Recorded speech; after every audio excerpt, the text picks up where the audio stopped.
I'm Brian Murphy, junior quarterback, 21 years old. I'm from Schuylkill Haven, Pennsylvania. I will say this: I've never talked about it before to anybody, but I want to open up a little bit.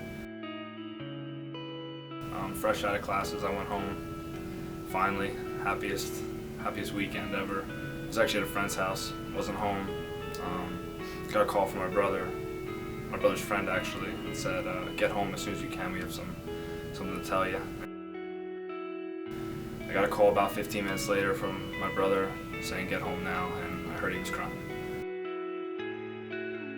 I drove home very fast. Got home. All the lights were off. My brother was sitting in the recliner and bawling his eyes out, and I had no idea. But he didn't beat around the bush. He came out and just said, "Dad died." And as a 19-year-old kid, what do? There's nothing you really can do. You just break down, you cry. You really don't know what to do. And then it goes through your head thinking, what could I have said more? What could I have done more just to show him one last time I do love him?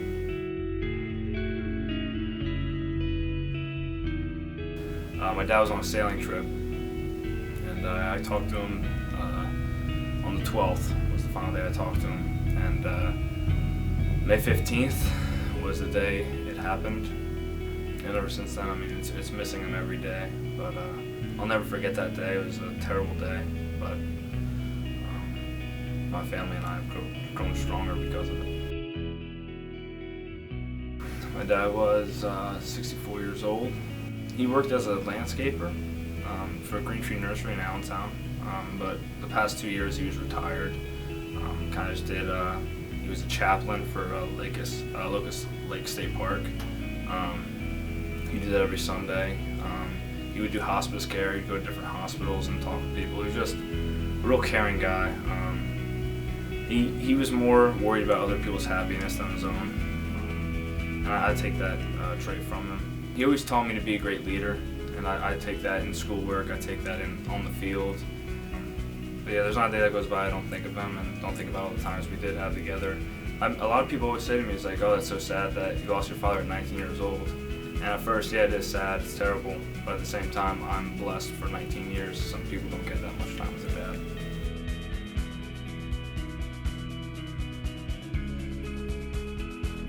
Well, when it first happened, you don't even think about football. Like, that was the last thing on my mind was, first of all, families first, all the time, and God, of course. But football wasn't even on my mind throughout. I mean, even that summer, like, it was tough to get in the weight room, and like, it was at a point where like I didn't want to do anything. And then it came to a point where it was like, I can either do one of two things. I can either A, sit around, do nothing, be lazy, and become nothing, or B, take it as inspiration and fight with it and go on, move on, become a stronger person because of it.